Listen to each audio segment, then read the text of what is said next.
Una charla para entender lo que está pasando. Esta es la conversación de hoy en Copano.news. En turno.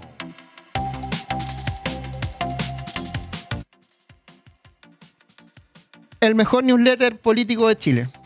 Gracias. Es mi opinión personal. Lo mismo que dije los Bunker y los tres, así que para que no digan que estoy ganando. Pero a mi juicio es el mejor. Yo leo en todos lados y creo que es muy bueno. Sale en el mostrador y lo dirige y lo escribe. Lo preproduce y lo postproduce. Juan Diego Montalva, que está esta mañana con nosotros. Bienvenido por primera vez al estudio, ¿verdad? Así es. ¿No habías venido Sí. antes? Hola, buenos días. Muchas gracias. Te presento a la Yeri, no la conocía. No la conocía, Jenny, sí.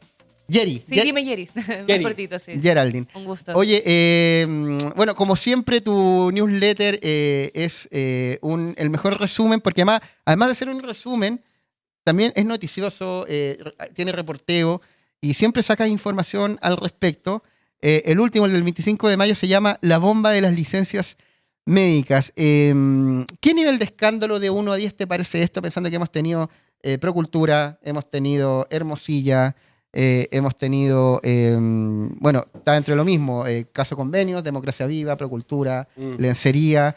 De 1 a 10, ¿qué tan grande es esto? No, yo creo que tiene un 8 porque involucra mucha gente y es una práctica que llevaba mucho tiempo. Chile, ¿cómo se llama? Democracia Viva es un caso que explota hace 2 años.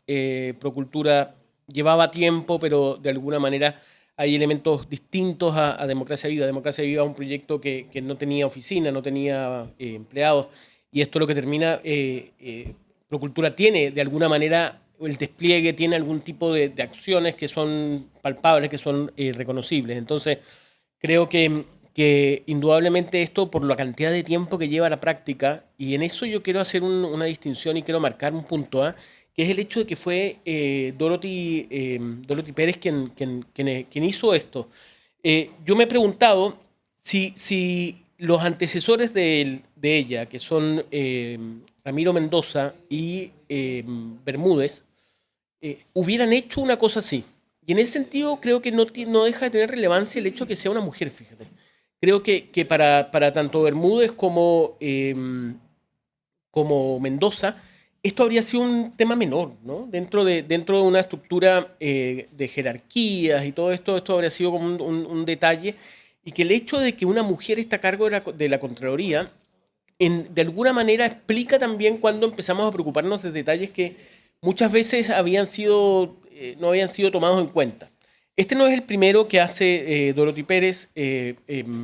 También está uno, por ejemplo, de las licencias de conducir, en donde supuestamente la gente que no cumple con sus pensiones alimenticias debería no obtener la posibilidad de hacer licencia. Y así a lo que voy es que como que de alguna manera se ha abierto esa ventana de la cantidad de cosas que podría hacer la Contraloría controlando. Y en eso quiero llamar la atención. Y a mí del tema de las licencias, fíjate, me llamó mucho la atención, y en eso por eso empecé con el tema de las licencias médicas en el Más Política de esta semana, en que me llamó mucho la atención, y obviamente me lo hicieron ver, que los parlamentarios salieron todos a condenar y a pedir que se regularizara esto, que se explicara. Y sin embargo, una persona importante que me llama y me dice, oye, me llama la atención que los parlamentarios sean los primeros en llamar la atención y no se den cuenta que en su institución la licencia médica es algo muy habitual, porque los parlamentarios, senadores, diputados tienen equipos de asesores parlamentarios que en su gran mayoría no van al Congreso. Entonces, y tienen que cumplir con una cantidad de horas, entonces muchas veces acuden o acceden a estas licencias que les permiten a ellos seguir recibiendo el dinero y siendo abogados, ejerciendo en otros lugares de trabajo y teniendo el sueldo en estos gabinetes de los parlamentarios.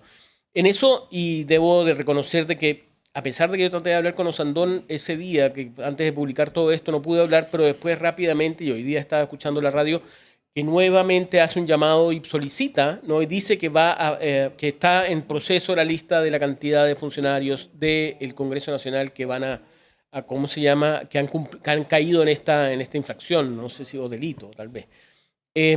nada, a mí me parece bueno, y ahí se abre totalmente una caja de Pandora en que incluye a su vez Fuerzas Armadas, porque no sabemos, ¿me entiendes?, la cantidad de gente, no solamente, no estoy hablando de miembros activos de la tropa, sino también gente que trabaja como asesores, ¿no? O que trabajan en estas instituciones. A lo que voy es que, como esta frase tan típica, ¿no?, de que se abre la caja de Pandora, que no es muy simpática, pero ¿cómo se llama? Yo creo que va en este caso a seguir, y en eso yo quiero insistir en el detalle de Dorothy Pérez, que es una mujer que ha demostrado que la Contraloría sirve para más que grandes temas, ¿no? Juan Diego, golpea a alguien políticamente este hecho, porque de todos lados salieron todos los candidatos presidenciales a condenarlo, del Partido Comunista hasta el Partido Nacional Libertario. Le pega al gobierno actualmente porque está en el poder, hubiera sido otro presidente quizás también, pero alguien sale ganando siempre pensando que todo esto de escándalo, cada uno tira agua para su molino. ¿Alguien pierde, alguien gana, que lo puede ocupar políticamente en su campaña presidencial o en alguna campaña parlamentaria? Yo creo que ganamos todos de alguna manera con una sinceración de lo que está ocurriendo en el Estado y de lo que está ocurriendo en instituciones públicas. Y en eso yo creo que si hablamos pensando en tu pregunta, yo creo que los sindicatos aquí van a tener mucho que decir, y en eso yo quiero marcar que la ANEF empieza con un discurso muy cuestionador, muy crítico respecto a lo que está ocurriendo, a este delito, a esta infracción, y llamando a sanciones, pero luego empieza a morigerar el discurso respecto a esta condena.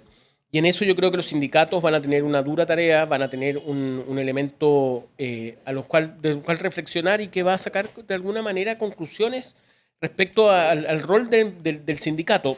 En esto yo creo, por ejemplo, mira, yo he estado en más política siempre haciendo mucho hincapié en un paro que va a cumplir 2 meses en la Corporación de Asistencia Judicial.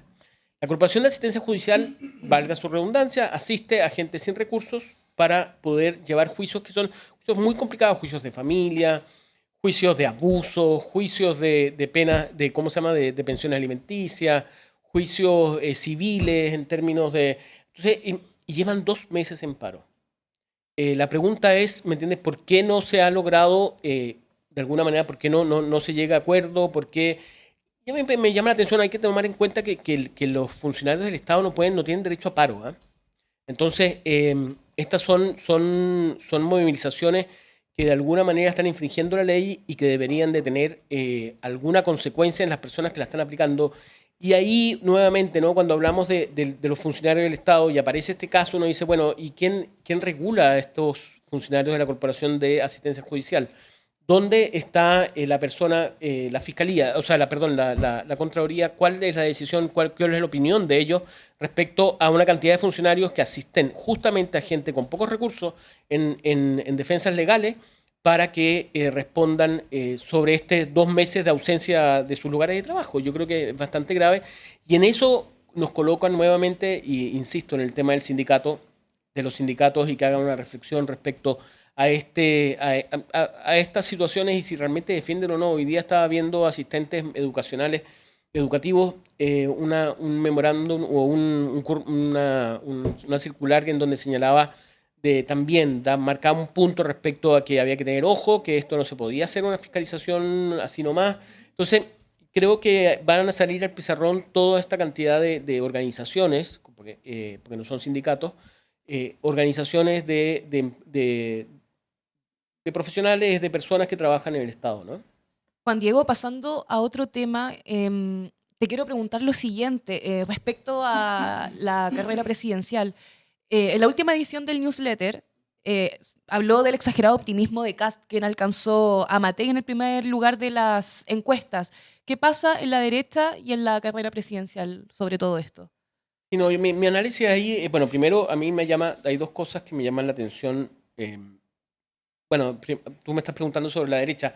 En la derecha, sí, a mí me llama la atención la preocupación de Evelyn Matei, justamente más y que yo lo he dicho en otras ediciones más políticas, que es que el comando de Evelyn Matei está preocupado más de Kaiser y de Kast que de la oposición.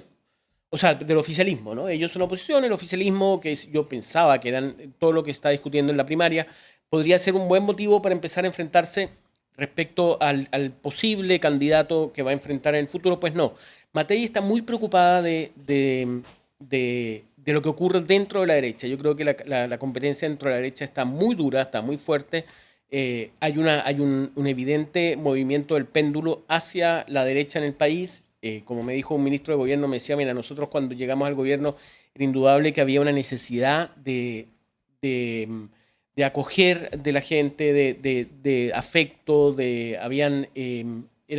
la presidencia de Boric en sí encarna ese perfil más humanista, después del estallido social, de lograr un entendimiento, de generar afectos, de entendimiento, ¿me entiendes? Y hoy día ese péndulo se ha ido al otro extremo y lo que pide la gente es acciones concretas para resolver problemas de la gente, principalmente el de la delincuencia. Entonces, en ese contexto, en un contexto en donde la derecha indudablemente se enfrenta a una muy factible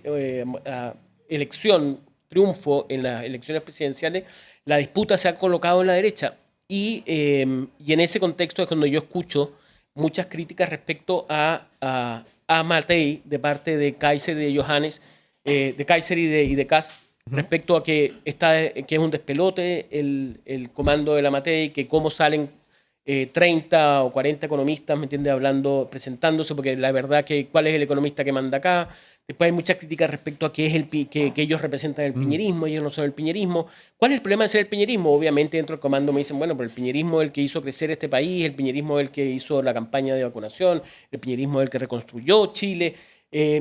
Entonces, pero ellos insisten dentro de los republicanos principalmente en que el piñerismo es el culpable del estallido social. Claro, la derechita cobarde. Claro, entonces, como vemos, la disputa hoy día está en la derecha, y en esto yo quiero hacer hincapié en una cosa que a mí me llama la atención, que es que la primaria del oficialismo no nos importa a nadie. O sea, estamos, bueno, a mí me importa porque estoy dedicado a esto, pero en sí el efecto que tiene en la gente, en la población, yo creo que es muy bajo, y me impresiona cómo no ha logrado cautivar la discusión política. No sé cuál es el nivel de rating que tengan los debates que se han realizado. El principal es el uno nomás, por el de ADN, que fue el lunes. Pero creo que me parece, y en esto, bueno, vamos a darle el beneficio de la duda, estamos recién empezando, este es el mes, el 29, falta muy poco, faltan 30 días para... Un mes prácticamente. Claro, Sí, para las elecciones primarias, entonces, y no hay un ambiente de efervescencia relevante que me permite, con lo cual, insisto, yo creo que el tema hoy día está en la derecha, no está en el oficialismo, es la gran incógnita, la gran signo de interrogación es qué está ocurriendo en la derecha. Matei, Kast va a pasar a Matei o no, Kaiser se va a bajar o no se va a bajar, y es... Justamente sobre eso, entre Kast y Matei, que ya se declararon la disputa, la guerra declarada entre ellos, ¿qué rol cumple ahí Kaiser? ¿Su bajada beneficia a Kast en todo esto? Yo creo que Kaiser no se va a bajar. Creo que es una persona, por lo que hubo un primer momento en donde los republicanos me daban la señal de que había un acuerdo entre ellos, entre Kaiser y Kast, respecto a que si él no tenía el 18% o 20% que se había puesto como objetivo, él se iba a bajar. Después, obviamente, y esto hace 2 meses, empezó a bajar esa intención o esa posibilidad que decían los republicanos que estaba ya firmada, acordada. Y dentro del Parlamento me he encontrado con muchos parlamentarios que y he hablado con altos dirigentes de la UDI y de Renovación Nacional, que me dicen que no ven ni una posibilidad de que Kaiser baje, ¿ya? Para Kaiser tener una bancada parlamentaria es muy relevante. Kaiser tiene como mejor ejemplo a Kast, que es una persona que ha ido elaborando y construyendo así a piedras, poniendo piedrecitas, lo que es el Partido Republicano, un partido que está a lo largo de todo Chile. Entonces yo creo que ese ejemplo para Kaiser es muy inspirador, y dudo que él se baje. Ahora, indudablemente, si baja al 2 puntos, a 3 puntos, ahora si se mantiene en la carrera es un héroe, ¿no? A mí me sorprendió la entrevista que dio en Tolerancia Cero, donde le preguntaron si se iba a bajar, dijo que no, y Mónica Rincón ahí lo apretó y le dijo, ¿pero va a ser candidato a senador y diputado? Y dijo que no. A mí me sorprendió que dijera que no, porque, o sea, si yo hubiera querido hacer, hubiera dejado abierta la puerta. Bueno, no es mi conversación, pero dijo que no. Dijo, no lo vamos a ver como candidato a diputado a senador. Dijo que no. Y a mí me sorprendió porque me parecía que la estrategia era esa, vender cara a su bajada y asegurarse un cupo en la Araucanía, que entiendo que es donde tenía un interés. Sí, como te digo, mira, a mí y esto hace 2 meses, de verdad, gente de la derecha incluso gente del oficialismo me ha dicho que, gente que y que habla mucho con él, me ha dicho cómo ha cambiado y cómo ha girado él respecto a esta posibilidad. Insisto, él tiene como mayor ejemplo en su vida política el Partido Republicano al cual perteneció. No olvidemos que todos los partes, así como los republicanos vienen de la UDI, todos los libertarios vienen de republicanos. Entonces, a lo que voy, constituir partidos constituir partidos con gente de otras colectividades anteriores es factible. Yo creo que le está apostando a eso, está apostando a hacer un partido a nivel nacional. Yo no me acuerdo el número exacto pero no era menor el número de inscritos que tuvo y que tuvo mucho antes de lo que él había dicho. A mí quiero marcar una cosa. Te quiero decir que Johannes Kaiser es de las personas más agradables en el ambiente político para hablar. Es una persona que tú llamas, te contesta, es una persona que siempre está tratando ustedes imagino que hay un chat en donde se ofrecen una cantidad de cosas respecto a él. La gente, el equipo de prensa es un equipo muy, muy afable, muy dispuesto a colaborar con los diferentes medios de comunicación. Es una persona que, insisto, está muy bien desplegada. Y dudo que él se baje con este parámetro que tiene, que es el Partido Republicano. Yo creo que aprendió del que mejor lo ha hecho. Y está en eso, está desplegándose. Entonces, creo que y ahora la pregunta que es interesante ahí es si en la segunda vuelta Kaiser va y se va a, ¿cómo se llama?, a juntar con Kast. Aquí hay una paradoja que uno diría, bueno, ¿cuál es el mejor candidato que podría tener la Evelyn Matei para una segunda vuelta? Y uno diría, bueno, Janet Jara, obviamente, porque es el extremo y la gente no va a querer el extremo, entonces, entonces, pero resulta que no, fíjate, porque en este mapa en donde hay una extrema derecha, una derecha más central, y la elección de Toá es muy importante para Matei. Porque Matei y Toá son personas de centro. Entonces, lo que se demuestra ahí, si sale Toá, es que la gente no quiere extremos. Pero Matei no es de centro. O sea, al lado de Kast, sí. Sí, al lado de Kast, sí, pero claro, es de derecha. Claro, pero es como, bueno, Sebastián Piñera uno podría decir que fue demócrata cristiano, ¿no? Tiene algo, claro, por eso a eso voy, que cuando enarbolan el discurso de Piñera, de alguna manera están enarbolando un discurso que es de centro-derecha. Y creo que Matei va hacia allá, a pesar de su lamentable declaración respecto a que eran inevitables, ¿no? Las muertes de los dos primeros años del golpe de Estado. Creo que a lo que voy, que me parece interesante, es que en Matei es muy importante que sea el candidato de centro y que esto sea una discusión entre candidatos de centro. La discusión, si ganara un candidato como Winter o como Janet Jara, permite que la gente se vaya al extremo. Este es un análisis que se ha hecho y que yo creo que es bastante razonable.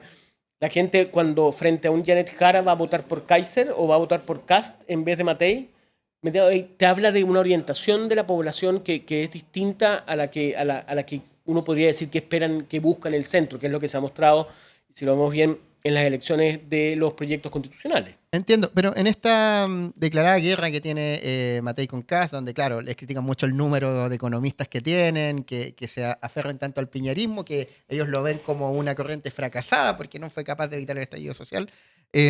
Matei la tiene, o sea, en todos los escenarios de la encuesta dicen que Matei gana a cualquiera en segunda vuelta, pero lo que no está en claro es que pasa segunda vuelta. Y entonces, si en la derecha tienes a Francesca Muñoz del Partido Social Cristiano, a Johannes Kaiser, que dijo que no se va a bajar, que yo esto creo, para mí fue muy dije, va, porque yo pensé que iba a dejar la puerta abierta, no, que iba a estar evaluando cómo subía, bajaba la encuesta, iba a tomar una decisión. No tenía tan claro que se mantenía, pero ya, dejemos en que se mantiene. Está José Antonio Kast, está eventualmente Parisi, que también es un voto de derecha que atrae ese mundo. Es prácticamente una primaria en primera vuelta y una primaria muy fragmentada porque se le van a dividir la audiencia a Matei. Entonces, ¿qué pasa ahí con las posibilidades de la candidata que puntea en todas las encuestas y que en todos los escenarios de segunda vuelta gana, así como también Kaiser pierde en casi todos los escenarios. De hecho, empata con Janet Jara en algunas encuestas. Mira. Kaiser es un muy mal candidato de segunda vuelta, el peor. No sé si es competitivo en la primera, pero Matei, que gana en todos los escenarios de segunda vuelta, no es tan seguro que pase a la final, por así decirlo. O sea, tú dices que no va a pasar a la segunda vuelta. No, que se le complica el escenario. ¿O tú crees que no se le complica pese a la cantidad de candidatos que hay en A la ver, yo derecha? creo, y en esto hay que ser bien claro, a mí me llama la atención esta como seguridad que tiene la derecha respecto a que va a ser presidente. Y no nos olvidemos, yo siempre me recuerdo, para los más jóvenes como ustedes no recuerdan, ¿no? El gobierno del Lago. Al final del gobierno del Lago, en pleno caso Mobgate, siempre se dijo que Joaquín Lavín, que era en ese momento alcalde de Santiago, iba a ser el presidente. ¿Por qué? Porque Joaquín Lavín casi le gana el 2000, el 99 le gana a Ricardo Lagos y era el candidato de derecha, ¿me entiendes? Que iba punteando siempre y a pesar de, y cuando empieza el caso Mobgate, que es un gran caso de corrupción y que fue muy, muy desgastador para el gobierno de Lagos, daban todo el mundo, de hecho se habló en su momento, Ascanio Cavallo dijo que era posible que el gobierno no terminara, que habían voces que decían que no iba a terminar el gobierno de 6 años de Ricardo Lagos. Y en ese contexto apareció nada más y nada menos que Michelle Bachelet, que sorprendió a todos y dejó a Lavín en la casa.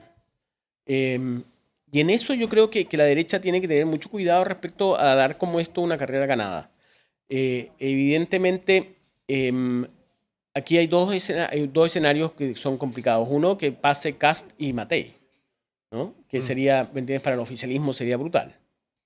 Y después que pase, o sea, que en segunda vuelta Kast y Matei, y cómo se llama el oficialismo con el candidato que sea, finalmente, ¿me entiendes? Matei empiece a perder frente a Kast. Mira, yo, como te digo, después de lo que pasó en el 2006 con Michelle Bachelet, en donde incluso Ricardo Lagos, ¿te acuerdas cuando hace una llamada a Michelle Bachelet como diciéndole, bueno, venga para acá, para que le explique un poco cómo se hace esto?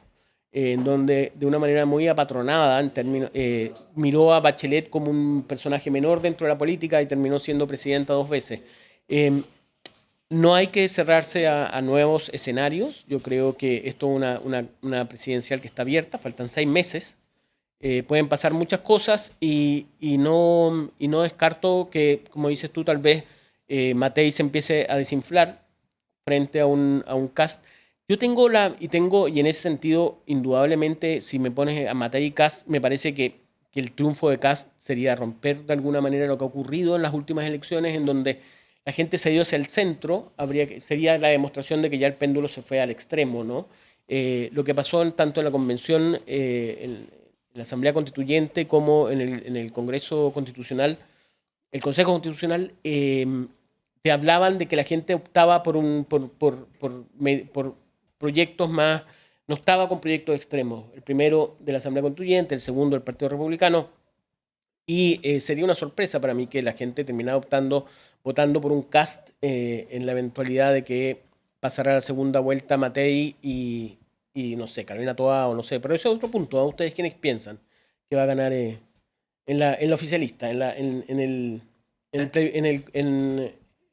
primaria? En las primarias oficialistas, ¿qué pienso? Bueno, lo que me dicen las encuestas es que gana Toa, Sí, pero la capacidad de movilización del Partido Comunista y la juventud comunista y su cuadro y su inserción en el Chile más profundo, que la tienen, yo creo que ahí hay posibilidades que de repente no estamos viendo y depende mucho de la cantidad de gente que vaya a votar o no para que favorezca un candidato a otro. Entonces yo creo que una elección abierta, igual que toda la primera vuelta, la segunda vuelta y la primaria. Así que pronóstico reservado, como se dice. Yo creo que lo de Janet Jara está bastante complicado. Creo que Jadwe nuevamente ha salido a ponerle pelo a la sopa cuando él dice que no confía en esta primaria.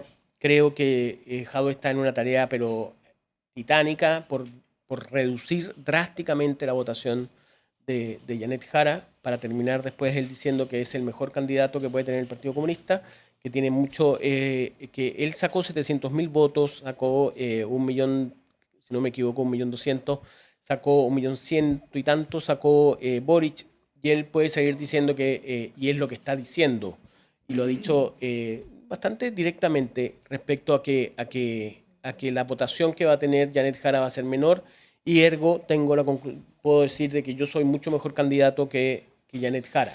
¿Por qué se considera así? Si igual Janet Jara, independiente del partido en el cual está militando, porque sabemos que tiene una carga histórica en nuestro país, creo que ha hecho políticas públicas muy importantes que han demostrado que puede trabajar con la derecha, centro e izquierda.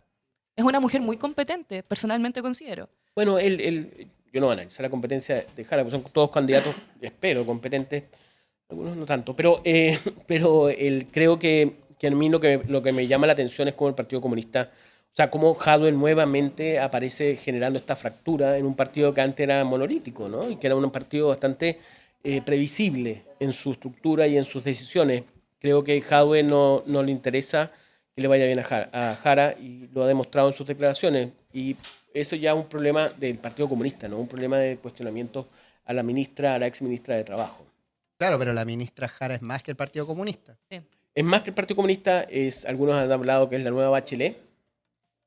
Algunos han dicho que tiene un nivel de popularidad mucho más alto que cualquiera.